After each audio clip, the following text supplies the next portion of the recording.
A dog person. At Chantal writes, Sunday, December 18th, 3 days after my dog was hit by a car and killed. They say dog spelled backwards is God, and it's easy to believe because my dog has been the truest representation of unconditional love. A YouTube video about grieving the death of your pet taught me that we're lucky to feel waves of pain. If we felt it all at once, it would be too much to bear. It might kill us. I think about the old woman that dies shortly after her husband of many years. I think my heart is too empathetic and at risk of death by grief. It scared me at first to think I'd be crying a year later for my baby, because I wanted there to be less pain for someone less than human. Those who know say they've sometimes grieved harder for pets than people they knew. I thought my aunt's death sent me into a spiral of addiction, but my dog's death made me wonder if I could go on. Oddly enough, though, today, before I wrote this blog, I felt the energy to accomplish anything. I felt the need to move in this world without fear of attachment. I can make it through anything if I can lose my winter. Wasting winter space is the term my daughter and I agreed on for any interaction not worth our time. There's not time for people pleasing when we are no longer pleased.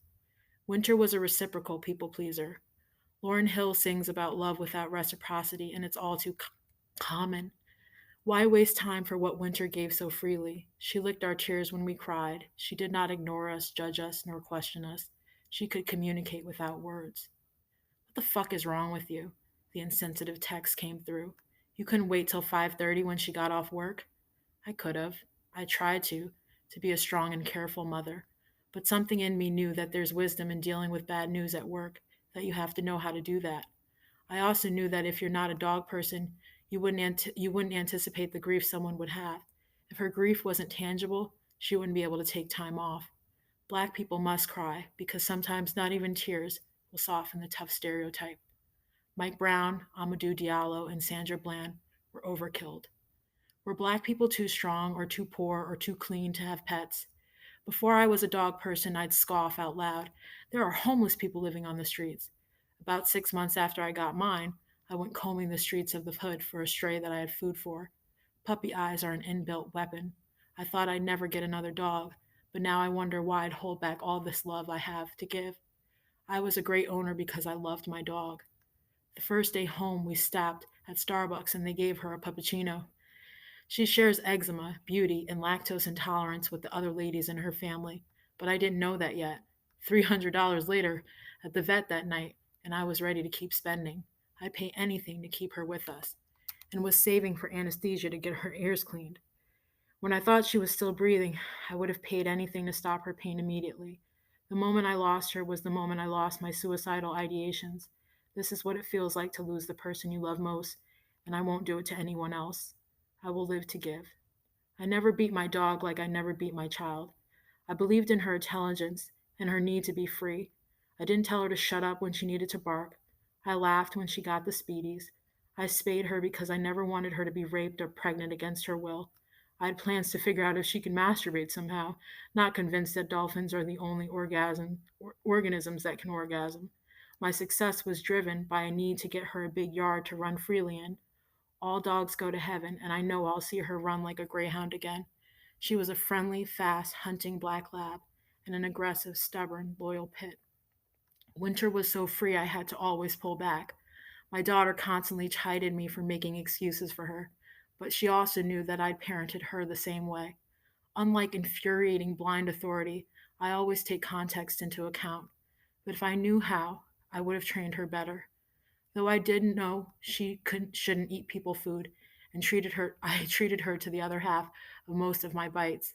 I knew that morning on the day she died that she was too at risk, and I tried to pull her leash extra hard when she got out of hand. The day before, she'd popped her favorite collar to chase the cat. In the morning, I noticed the new collar was a little loose, and I regret not adjusting it. I regret not running as soon as she crossed the road, denying my back issue and shoe choice. I regret not doing my work and waiting the hour until her scheduled walk. I regret thinking of her as a burden that day to traveling freely.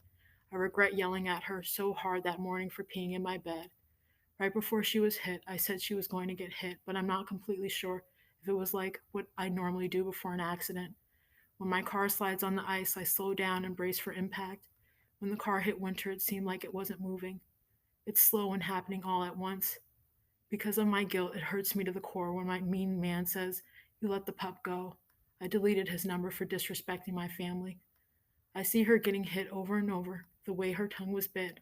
I held her in my arms and rocked her till I noticed the pool of blood on the leaves. It was so cold I went and got her blanket. I didn't want to leave her, and I couldn't imagine putting her in the cold ground. My baby loved to sit directly under the space heater, but my daughter assured me she wasn't in that body anymore. My mean man told me not to crack up. When he called back, she should be buried, so I got moving on it. I didn't want my new roommates to think I was cracking up.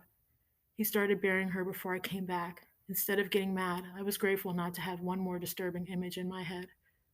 The next morning, I went back with her blanket and I laid on her grave and cried. I pushed a mound of dirt with my cupped palm as I would do, stroking her cheek. My tears made the dirt smooth, and a natural dent for her eye was there. I cried and sculpted her. I understood Geppetto. I understood God molding Adam. I wished I could breathe life, air of life into her, but I knew I couldn't, though when I write, I question my limitations. I laughed with my daughter and told her I would kick the cat that Winter hated. I knew I wouldn't, but I still told it "fuck you" this morning as a joke to Winter, who'd normally be searching for her at that time. But last night, that wasn't the case. As I stood over the fire surrounded by friends who were loving on me at this time, I had the funny thought that if my Winter soul came back to help someone, as my daughter suggested, she could be in an unlikely body. If this were a blockbuster movie, she'd show up as something I didn't like or understand, like Chris Rock as the white man in Down to Earth, or Tom Hanks as a grown man in Big, or the cat Winter hated right before me. With that thought, I noticed the cat wasn't under the fire pit stand like usual. Winter would chase her from under there. Instead, she sat to the side like Winter, with her hind paws in her familiar position. When I reached to stroke her for the first time, she did not run. She let me pet her in the same places Winter loved. She tried to bite me in the same way when I touched unwanted places. Then she sat under my chair, and I knew my baby had visited. Last week, when I first arrived at More Love Farms, I sat down for fire therapy. I told my friend how I'd become a dog person and changed so much, how I'd gone to Martha's Vineyard and the white family I stayed with told me to give my leftover cereal bowl to the dog, then quickly rinsed it off. I reported an old coworker for using the kitchen dishes for her dog. Well, the night before my dog passed, she bit a piece of my apple and I popped the other half in my mouth. He told me how he'd also been majorly transformed. He'd been petrified of dogs, but had to live with a friend that had one. Even though I told him my dog didn't bite, he said he had to slowly test it and find courage from his recent past experience. We decided that night that being a dog person is throwing yourself into something without judgment and changing for the better.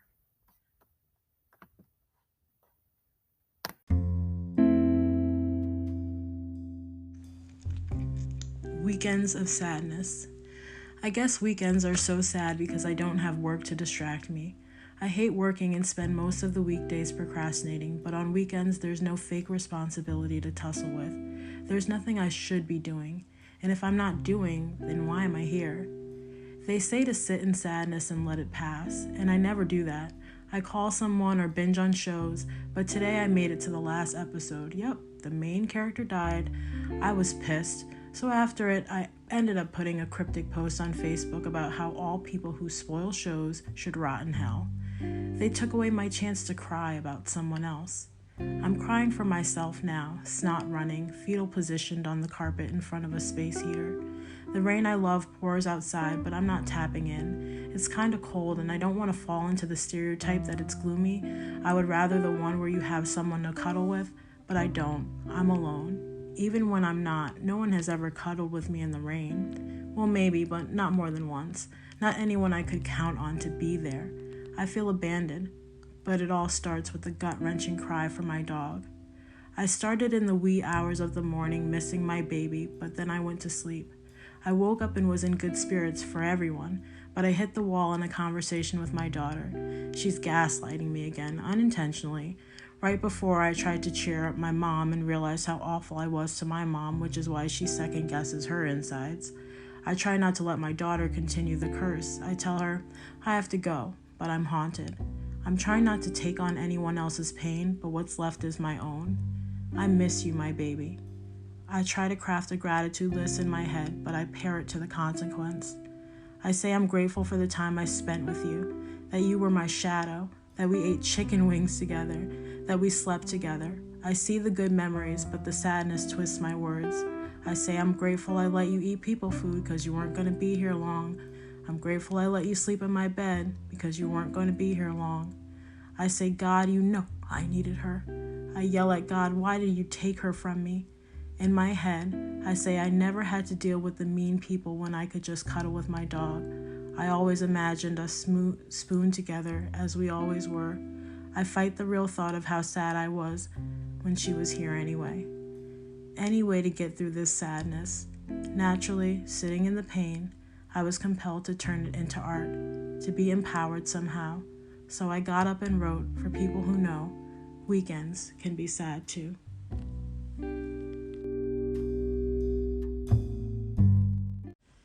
This excerpt is from Old Yeller by Fred Gipson. I guess maybe Papa's right. I guess I could use a dog. All the other settlers had dogs. They were big, fierce cur dogs that the settlers used for catching hogs and driving cattle and fighting coons out of the cornfields. They kept them as watchdogs against the depredations of lofer wolves, bears, panthers, and raiding Indians. There was no question about it. For the sort of country we lived in, a good dog around the place was sometimes worth more than 2 or 3 men. I knew this as well as anybody, because the summer before, I'd had a good dog. His name was Bell. He was nearly as old as I was.